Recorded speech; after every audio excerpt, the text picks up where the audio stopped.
Alors on a retrouvé un film en fait de à peu près 10 minutes.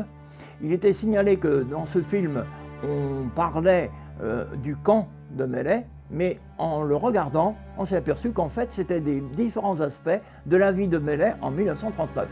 Et c'est pour cette raison qu'on a souhaité pouvoir le présenter lors du 80e anniversaire de la création de ce camp d'internes né à Mellet-du-Maine.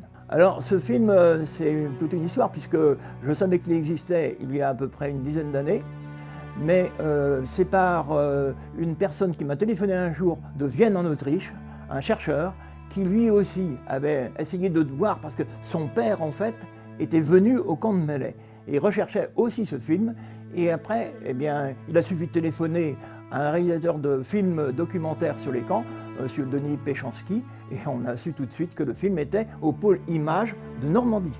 Alors ce camp, en fait, en 1939, juste avant la déclaration de la guerre, dans la région parisienne, on avait rassemblé tous les juifs autrichiens, allemands, qui étaient anti-nazis au stade de Colombes. Et là, ils sont restés plusieurs semaines, et ils ne savaient pas exactement quoi en faire. On savait qu'à Mellet-du-Maine, il était recherché un terrain.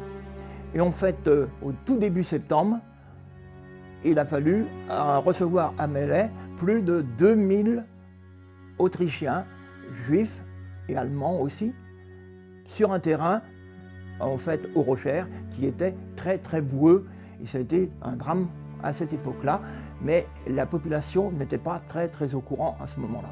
Au bout de 15 jours, la presse, en particulier américaine et anglaise, s'en ont pris sur ce camp.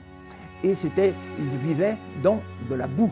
C'était complètement enlisé puisque c'était un terrain. Il a plu énormément cette année-là, au mois de septembre, octobre. Et il a fallu, au bout d'un mois et demi, évacuer ce camp. Et en fait, il a été transféré à la Grande Poterie sur la Crotte. Alors en fait, dans ce film, on voit des personnes de Mellet faire leur marché en particulier. On a différentes vues sur le marché et puis la vie de Mellet. Et on découvre qu'il y a des personnes, on voudrait savoir d'ailleurs quels sont leurs noms. Ça doit être sûrement des parents, des grands-parents, des personnes qui vivent actuellement sur Mellet. Alors on va essayer de faire une recherche maintenant pour savoir qui est vraiment dans ce film.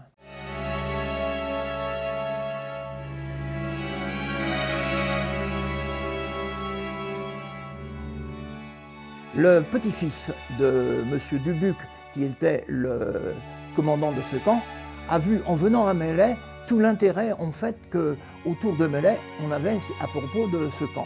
Et donc il a décidé, comme il est dans la partie audiovisuelle, de créer un site internet qui va s'appeler le camp des prestataires de Mellet-du-Maine et qui va sortir en tout début janvier. Et donc tout le monde pourra avoir accès à ce site internet avec le film, mais aussi des photos et puis tous les commentaires, tout ce qui a été écrit autour de ce camp. Parce qu'on a énormément, en fait, c'est le camp où il y a le plus de renseignements de France.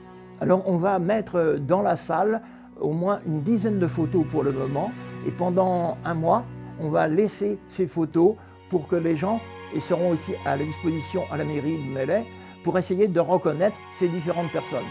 Et comme nous fêterons les 10 ans de l'association Histoire et Mémoire au début février, on espère qu'on pourra avoir le nom de ces personnes qui étaient sur la place du marché au mois de novembre à Mellet-du-Maine.